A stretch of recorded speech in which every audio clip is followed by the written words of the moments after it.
Ассалаумалейкум достар. Бүгін бізде Қытай еліне саяхат екінші бөлім. Бүгінгі күні мен Шэньчжэнь қаласында білген, көрген қызықтарды бүгін сіздерге көрсететін боламын. Сондықтан достар, лайк басамыздарына тіркелеміз. Және де кім бірінші бөлім көрген жоқ, сияйды міндетті түрде көріңіздер, сонда екінші бөлімді түсінетін боласыздар дейді. Және де бүгін де сіздерге 3 сөзді жасырып қоям. Видео барысында рандомды жерде қызыл түспен шығатын болады. Үлкен әріптермен комментарияда кім бірінші болып дұрыс жазады, соған тағы да мың алмас салып беретін боламын. Сондықтан достар, мұқият қараңыздар. Сәттілік.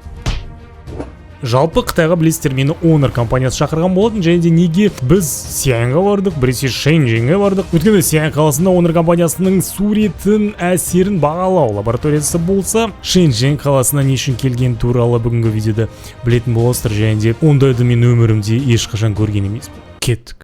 Шэньчжэнь аэропортына түсе сала таң ала бастадық. Яғни өз багажымызды алу үшін дәл аэропорттан электричкаға мініп, багажды алу үшін электричкамен бардық достар.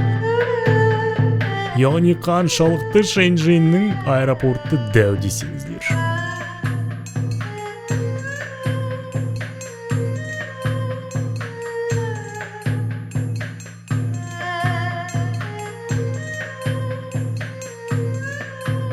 Сианьнан қазір Шэньчжэнь аэропортындамыз. Ары қарай қазір енді отельге баратын шығармыз деген ойдамын.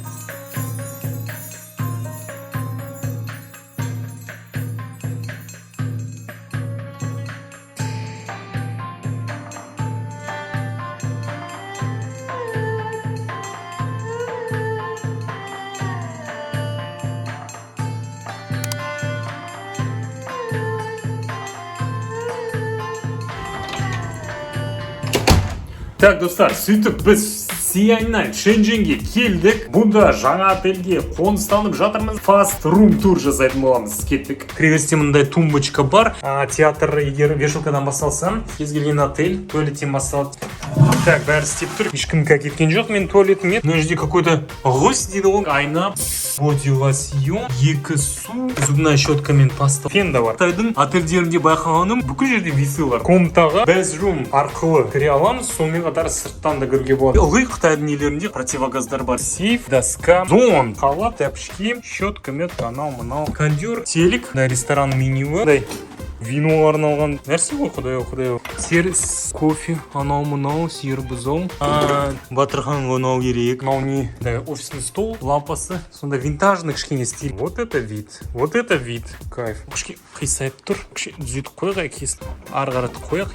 Міне, все по фэншуй дейді. Будильник, радио, фонарик, жай намаз. Аль-Кабба Direction. Яғни, бұл не деп ойлайсыздар? Кабба қаяқта екенін көрсететін компас. Прикинь, просто бомба. Мен білмеймін, бұл бізде 12-ші этаж, жалпы по-моему 15 этаж бар ғой деймін бұл гостиницада. Honor-ға, конечно, респект. Қаразыр, Honor-дың зданиесі сол жаққа ертең баратын боламыз. Вид просто имба. Тамақ ішуге барып жатырмыз. Ресторанда тамақ ішіп, содан кейін түнгі қаланы көретін боламыз достар.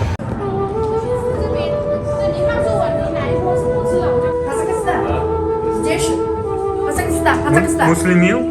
Да, муслим.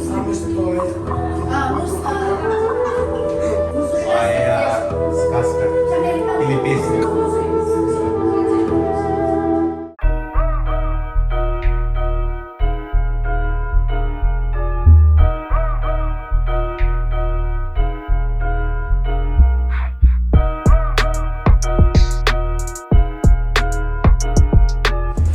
Так, Нарутоның жанкүйерлері бар болса, Нарутоға байланысты керемет бір фан зонаны тауып алдым. Қаразыр, Black Race'дер, әжде бәрі Нарутоның нелері. Наруто Mobile деп тұр. Өзім Нарутоны көрмегендіктен маған ол аса қызық емес, бірақ сіздерге өте қызық болуы тиіс.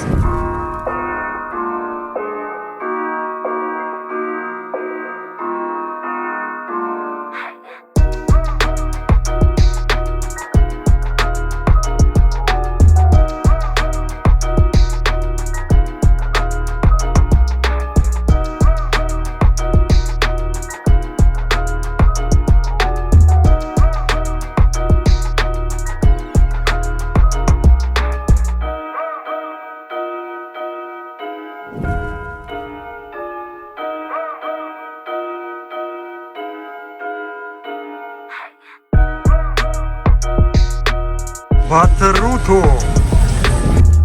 Сөйтіп, Шэньчжэнь қаласының Honor штаб-квартирасына әйтеуір жеттік ау. Бізге көп жаңа нәрсе көрсетеміз деген болатын. Енді ол сәт келді. Бірге көрейік. Яғни бұл жиында Honor өзінің құралдары жайлы және де Honor Magic V2 смартфонының жаңа дизайнын көрсеткен болатын. Көріп тұрғандай бұл бізде Porsche дизайн және де шыны керек Magic V2 Bonda дизайнмен өзінің атауы айтып тұрғандай нағыз флагмандық премиалды смартфон екені бірден байқалады. Әрине Honor компаниясы өзінің кремний көміртектік жаңа аккумулятор батареяларында оның қалай жұмыс жасайтыны туралы түсіндірді. Барынша ультра жіңішке етіп жасап, салмағын жеңілдетуде. Сонымен қатар бізге өкілдері защитное стекло, яғни дисплейді қорғайтын шыныларды көрсеткен болады. Оның сызылмайтынын және де сынбайтынын да көрсетті. Жалпы жиын өте пайдалы. Көпшілік СМИ журналистері, блогерлары өздерін қызықтыратын сұрақтарын қойып, жаңадан көп нәрсе білген болатын. Ал одан кейін біз Honor компаниясының жаңа құралдарының шоурумына барған болатынбыз. Онда болса әлі сатылымға шықпаған көпшілік смартфондарды қазір көресіздер. Онда кеттік.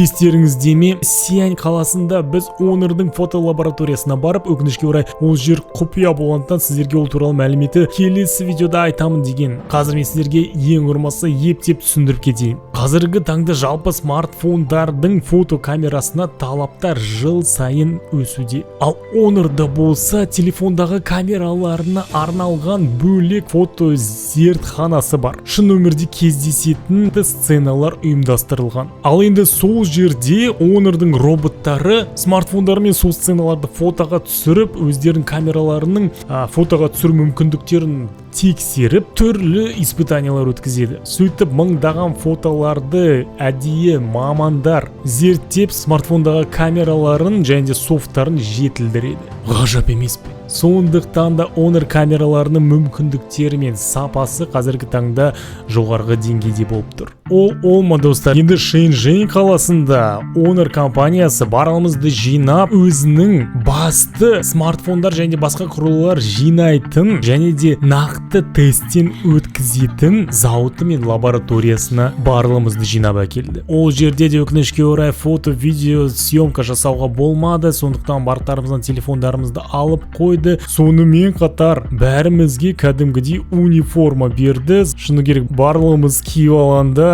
тура Honor'дың бір зауытының жұмыскерлеріне ұқсап кеттік. Сөйтіп, бұл жерде не бар? Бұнда Honor өзінің смартфондарын басынан аяғына дейін жинап, толықтай сборка процесі ұйымдастырылған. Тіптен пленкасы жабыстырылып, қорапқа салынып, сыртынан қапталу процесіне дейін көбісі автоматтандырылған. Бірақ та әрине мамандардың да өз үлестері бар. Кейбір стадияларында, мысалы адамдар автоматтардың жұмыстарын қадағалау процесімен изоляцияланған будкаларда конвейер тәрізді жұмыс жасап отырғанын да көрдік. Жалпы осылайша зауытта телефондардың қалай жасалынып шығаратынын бірінші көруім. Шыны керек өте қызықты процесс екен, барлығы қызығушылықпен көріп тамашалаған болатын. Ал енді тесттен өткізу лабораториясы тіптен маған қызық болып көрінді. Өйткені мында шын жүзінде смартфондарды аямай ұрып соғып, оның жоғарыдан құлауын симуляциялап, бірнеше рет көтеріп жерге бір ұрып, төзімділігін тексереді екен. Сонымен қатар түрлі судан, қысымнан сақтайтын IP сертификацияларын тексеру жұмыстары да бар. Оған қоса бұнда Honor смартфондарын басқа да түрлі тесттен өткізеді. Мысалы 4G, 5G мобильдік желіні, антеннаның дұрыс істеуі, сонымен қатар дыбыс изоляциясы, тіптен шим жарығы мен экранның көзді сақтау режимдерін, онымен қоса бүкілмелі смартфондардың топсаларын тексеру процестері де тестіленеді. Осының бәрін көріп, мен шынымен де Honor смартфондары сатылым алдында тиянақты мамандармен оның сапалы болып шығуына кепіл беру үшін, яғни біз сияқты қарапайым қолданушыларды ойлап жасап жатқандарына көзім жетті. көзім осылай зауытқа барып өз көзіммен көріп жетті дейді ғой. Және де зауыттың сапасы мен жаңағындай көлемі де мені таңғалдырды. Меніңше бұндай дәрежеде смартфонды тексеретін брендтер көп емес. Және де басынан аяғына дейін процесті өз көзімен көру мүмкіндігін бергендеріне үлкен рахмет. Осындай қызықты сапарға шақырып, бәрін ұйымдастырғандарына үшін көп алғыс айтамын. Жалпы Шэньчжэнь қаласы да өте жақсы ұнады. Сондай индустриалды көптеген танымал халықаралық компаниялар осы жалпы Шэньчжэнь қаласында штаб-квартиралары бар. Мысалы PUBG, яғни PUBG-тың да Tencent компаниясы, олардың да офистары яғни осы Шэньчжэнь қаласында орналасқан. Өкінішке орай уақытым болмады оларға кіріп шығуға. Әрине Гарена болса міндетті түрде кіруші едім дейді ғой. Шэньчжэньде көп уақыт болмасақ та көп жерді көріп, жалпы қаланың қаншалықты дамып, осындай деңгейге жетіп жатқанына әрине көзіміз жетті. Ал енді достар, келесі влогым енді Шэньчжэньнің көршісі дейді ғой. Дәл қасында тұрған 20 минуттық жердегі қала, яғни Гонконг қаласы туралы влог шығатын болады достар. Сондықтан лайк басамыз, арнаға тіркелеміз. Және де мен жасырып қойған 3 сөзді тауып жазуға ұмытпаймыз. Сау болыңыздар. Пока-пока.